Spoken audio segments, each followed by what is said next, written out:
Da formação ter a discussão sobre a sexualidade de uma forma mais ampla, né? Quem lembra ali? Aos 13 anos, a criança, a adolescente já sabe a orientação dela. Então, olha só. No Brasil, eu vou falar depois sobre travestis e transexuais, que é uma outra coisa que não tem a ver com necessariamente com a orientação, mas tem a ver com a identidade de gênero, que depois eu vou explicar direitinho. No Brasil, a gente vê as pessoas se transformando muito mais tarde, mas em outros países, tem criança com 12 anos fazendo transformação no corpo, sabendo o que quer. E muitas vezes elas não são ouvidas, acho que é uma coisa da cabeça dela, que ela está doente, e acaba sendo, o desejo dessa pessoa acaba sendo escondido por muito tempo. Mas aos 12 anos, 13 anos, eu penso que sim.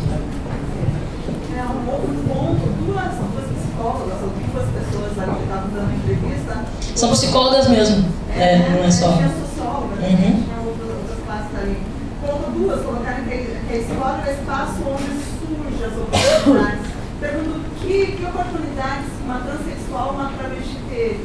Quantas nós encontramos no nosso plano? Nenhuma, né? Alguém tem aqui na escola conhecimento de uma pessoa travesti ou transexual? Eu já aluna. Aluna.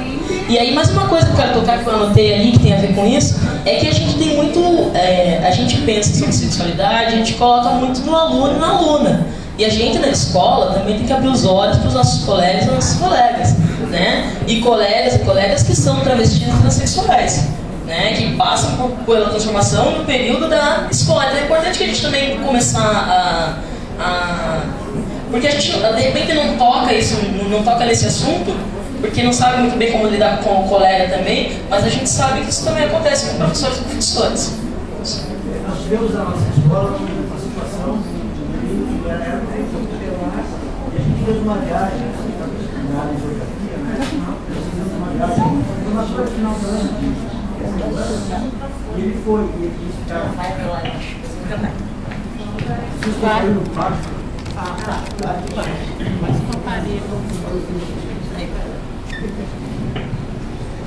Nós tivemos uma situação no colégio que eu trabalho de um menino que era hermafrodita, tá? E assim, as características deles eram mais afeminadas, assim, tinha o lado feminino mais desenvolvido, né? E a gente foi para no final de ano, a gente fez uma viagem para o litoral de Santa Catarina. E ele viajou junto com a gente, tudo. Só que na hora de ficar, ele ficou no quarto das meninas, né, e frequentava o banheiro das meninas. O comportamento dele era bem, tipo, assim, era bem definido já. Ele queria ser mais mulher. Mas segundo, ele tinha muita intimidade com uma professora de biologia e parece que, não sei se ele quis ou ele mostrou, ele tinha os dois sexos, mas o sexo, o pênis... o masculino, né, a parte masculina parece que não funcionava. Então é uma situação bem interessante. Mas todo o comportamento que ele tinha, assim, bem, ter um corpo masculino e um comportamento feminino, ele não era discriminado na escola. Tivemos só complementar, tivemos também uma situação, acho que foi ano passado, né, de um professor que era transexual. E ele foi trabalhar, foi fazer uma substituição no professor, né? E Colégio São Paulo, Paraná.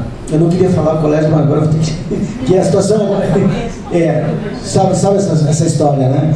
E parece assim que tinha algumas pessoas tinham um certo preconceito, porque quando eles sentavam com um certo grupo de uma certa disciplina, o pessoal meio ou fazia alguma piadinha ou se retirava. Uma situação complicada, né? Então, só em relação a você falou primeiro da hermafrodita, esse termo está em desuso, tá? Não se fala mais hermafrodita e se utiliza intersexual ou intersexo, tá? Então, essa pessoa intersexual, ela tem não necessariamente as duas genitais, ela pode, por exemplo, ter pênis e possuir ovários. Então tem essa duplicidade. Tá certo? Tem várias maneiras de se manifestar. Então, só para a gente não ficar na ideia que isso, tem os dois sexos, não necessariamente os dois sexos. Há muito tempo atrás, as pessoas que eram, naquele momento, eram hermafroditas, agora tem outro nome, há muito tempo atrás, essas pessoas, ao nascerem, elas já eram mutiladas. O médico nem conversava com a família, então achava que é menina, então é menino, e tirava o que tinha de menina. E isso, para o futuro, causava muitas vezes problema para a pessoa, porque elas talvez, às vezes, se reconhecessem no que foi retirado. E aí ela teria que fazer um processo de transexualidade, passar pelo processo transexualizador, que eu vou explicar depois para vocês com um pouquinho mais de tranquilidade, tá certo? Mas é só para a gente repensar, e tem a ver com o que a Jane estava falando no início, que é assim, tem uma questão de postura nossa mesmo, né? Do quão nós somos éticos e éticas. Quem é que cabe realmente no nosso olhar, né? Porque quando a professora chega na escola, ou o professor chega na escola falando, olha, eu sou transexual, como que a gente lida com isso? Se a gente não consegue acolher, por que a gente não consegue acolher? Qual que é o problema que está sendo visto aí? Acima de qualquer coisa, essa pessoa está ali porque ela é uma trabalhadora, né? Ela precisa trabalhar. Acima de qualquer coisa, se o aluno é LGBT, depois eu falo todas as letrinhas, essa pessoa está indo lá porque precisa passar pelo período escolar. Então, como é que efetivamente nós estamos tratando as pessoas que são ditas diferentes, né? E aí podemos estender isso para além de pessoas LGBTs, né? Para qualquer diferença que a gente enxergue e que acabe fugindo do nosso olhar de normalidade, tá certo? Então, eu vou seguir aqui. Já começou a apresentação. Que é o tema da minha fala hoje, que é o que é homofobia. Então, homofobia é uma rejeição ou aversão ao homossexual ou à homossexualidade.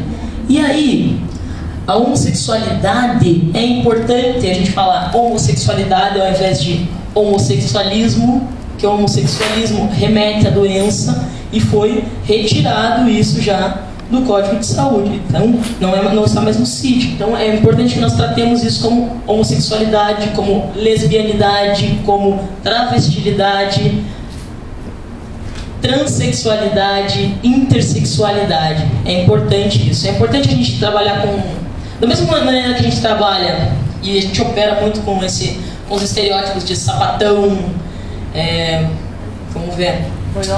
Boiola, vários referenciais que nós temos de preconceituosos, estereótipos mesmo, e a gente vai formando as pessoas dessa maneira. Então, uma pessoa que está se reconhecendo enquanto gay, lésbica, bissexual, transexual, ela nunca vai perceber isso de maneira positivada. Ela vai passar por um processo de negação muitíssimo forte, até ela se reconhecer e ter força para a expressão que a gente utiliza, sair do armário, né?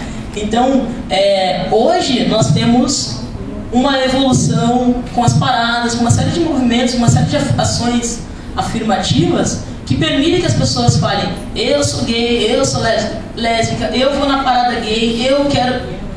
E isso vem causando uma série de movimentos na sociedade também. À mesma medida que as pessoas saem do armário, há pessoas que reagem no sentido contrário, né? A gente vê um crescimento de politizado acerca dessa discussão, mas a gente vê uma série de grupos homofóbicos crescendo também e sentindo o direito de matar pessoas, de bater em pessoas, de bater em pai porque está andando com o filho de mão dadas, expressa um pouco de carinho. Então a homofobia é um fenômeno que atinge todo mundo, heterossexuais ou não, porque à medida que você expressa carinho por qualquer pessoa, você corre o risco de ser taxado como uma pessoa de um outro grupo. Então, tenhamos cuidado com as nossas atitudes, né? Então, eu estou provocando isso para a gente discutir, porque há pouco tempo aconteceu isso em São Paulo, né? O pai e o filho estavam andando e um expressou carinho pelo outro, e um grupo que não estava satisfeito com aquilo, achando que os dois eram gays, bateram nos dois. O pai teve a orelha mordida, foi um auê.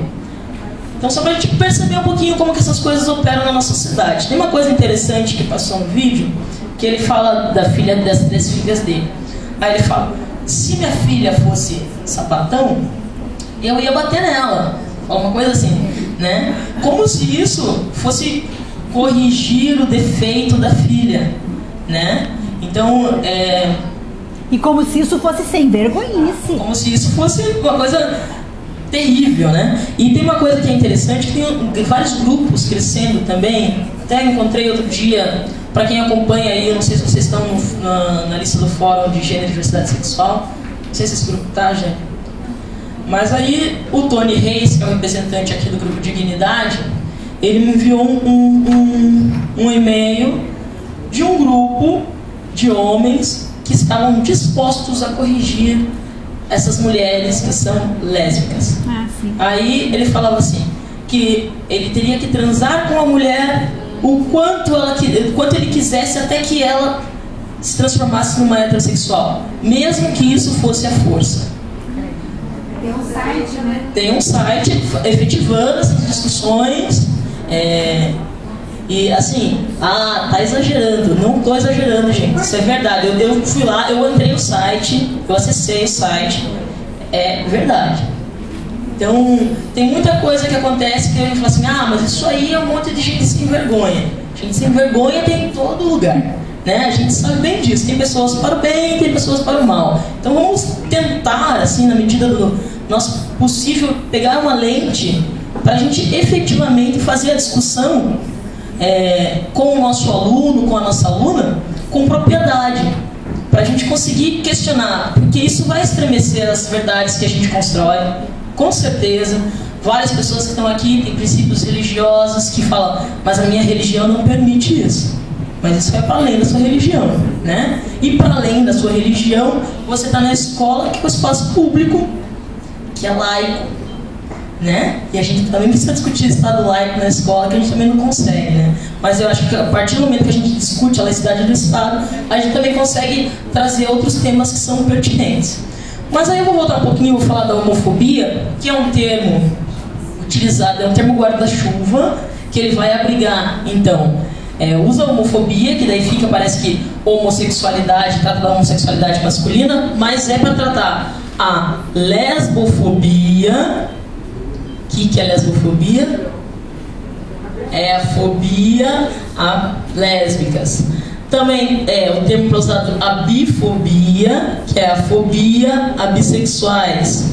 A transfobia, e aí a transfobia vai abrigar travestis e transexuais também, tá certo? Então, homofobia utiliza para tratar todos os sujeitos, mas vários movimentos, por exemplo, de mulheres lésbicas e bissexuais, preferem utilizar a lesbofobia porque naquele contexto é mais politicamente interessante para que elas utilizem. Como as transexuais ou os transexuais utilizam o termo da transfobia porque condiz melhor com a realidade delas, né? Ou deles. E aí vamos tratar aqui de dois conceitos. Orientação sexual, se eu estiver indo muito rápido, fiquem à vontade, levanta a mão, pergunta e a gente vai conversando, tá certo? Orientação sexual e identidade de gênero.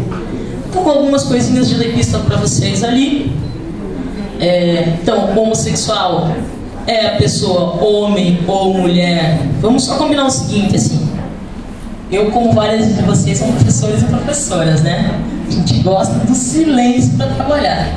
Então, vamos tentar manter o silêncio e, à medida do possível, eu dou tempo pro bochicho para vocês conversarem um pouquinho, tá certo? Porque eu tenho bastante filme para passar e tem bastante momento que a gente vai conseguir fazer a discussão. Então, segura um pouquinho e aí a gente trabalha o conceito e depois eu dou um tempinho para vocês conversarem. Então, orientação sexual é homossexual, bissexual, heterossexual. É por quem a pessoa tem atração, por quem eu desejo. Então, ela pode ser homossexual por iguais, homem com homem, mulher com mulher, bissexuais, homens ou mulheres que se atraem por homens ou mulheres, e heterossexual, um homem que se interessa por uma mulher ou vice-versa. O que é importante a gente pensar aqui também, que vai constranger um pouco mais as nossas verdades, são... já ouviram falar em HSH?